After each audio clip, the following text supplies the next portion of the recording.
But here's where it gets controversial. The sudden cancellation of gender-affirming care for teens under 19, fueled by a federal executive order, has sparked debates over whether the law prioritizes patient safety over access to essential health care. This decision, made by UPMC in Pittsburgh, highlights a stark tension between legal compliance and the urgent need for transgender youth to receive medical support.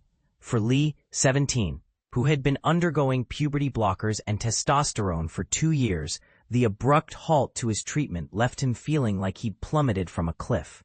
His mother, Nicole, described the shock of losing their provider as a tsunami of panic as they scrambled to find new care amid a shortage of specialists. The move was not an isolated incident. Major hospitals across the country, including Children's Hospital Los Angeles and Penn State Health, have also scaled back gender-affirming services for minors, raising alarms about a growing pattern of policy shifts. Yet, the controversy lies in the reasoning behind these decisions.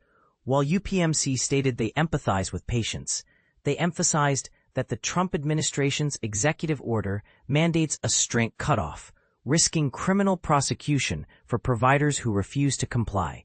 Critics argue the policy is more about securing federal funding than protecting patients, a claim supported by the fact that gender-affirming care remains legal in Pennsylvania.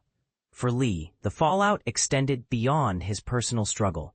His younger sisters, now growing up in a state where such care is restricted, worry about their parents facing legal repercussions for helping their children access medical treatment.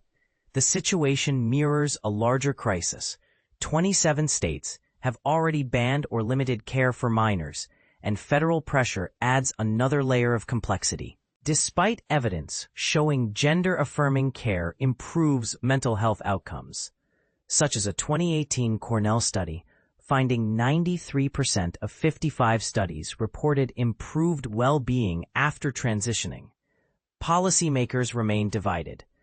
Some, like Lee, advocate for reducing stigma rather than restricting access, arguing that society must recognize transgender individuals as whole people. Yet others, including Pennsylvania Governor Josh Shapiro, insist that the Trump administration is pressuring providers to cut services even when they're legal. For Lee, the uncertainty of his future looms large. He recently graduated high school a year early, hoping to pursue top surgery, a procedure that reshapes the body to align with one's identity. However, the Trump administration's executive order, which halted care due to a federal directive, has left him scrambling to find a new provider. His journey underscores the fragility of healthcare access, especially for vulnerable populations. As he prepares to start classes at Carlow University, Lee reflects on the challenges of navigating a world that often dismisses his experiences.